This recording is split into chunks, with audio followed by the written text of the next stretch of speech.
Deli gibi seveni terk ettin sen, dur da dinlesen ben sana yazdım. Deli gibi sevdim sevmedim beni, yazık değil mi söyle sevgili. Ben senin uğruna canımı da adadım, anladım ki ben yalanmış aşkın. Şimdi de gittin yabancı ellere, eller sever mi benim kadar be. Deliye de döndüm sen gidince yar, duvarlar üstüme geliyor. Sen gidince yar çok acı çektim, acılar içinde hep de bekledim. Sokaklar içinde durgun serseri, kova başındayım, takadım kalmadı anlatıyorum ben, dinlesin herkes. Yalan bir aşk için isyan ettim, şimdi ben de bak halsiz kaldım. Sokaklarım bak anlatsın beni, derdime derman yok mu söyleyin. Belki de bu gece kapanır gözler, gözlerden bak yine yaş aktı. Yoruldu artık göz kapaklarım, her gün ben de isyan ediyorum. Nasıl da kandım lan sevgine. Şimdi sokaklarda bir serseri, kaderine küsmüş gencecik bedeni, her gün dumanla boğuşur sevgili. Yenildim dostlar ben de bak aşka, aşk yolunda ben hep acı çektim. Anlatır mı söyle sözlerim, yazsam bitmez dertlerim. Dertler içinde yoruldu serseri, yorgun düştü zavallı bedenim. Her gün isyan, yazık değil mi söyle bu gence.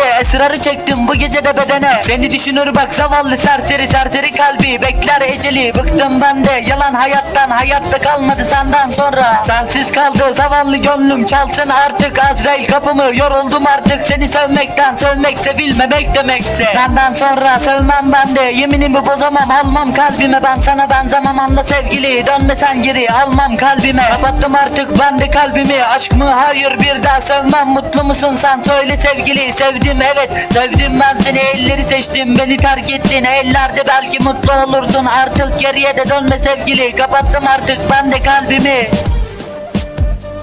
Yekcan rapte marka, Mavişim Records 2012, Yüksekova Rap Atak.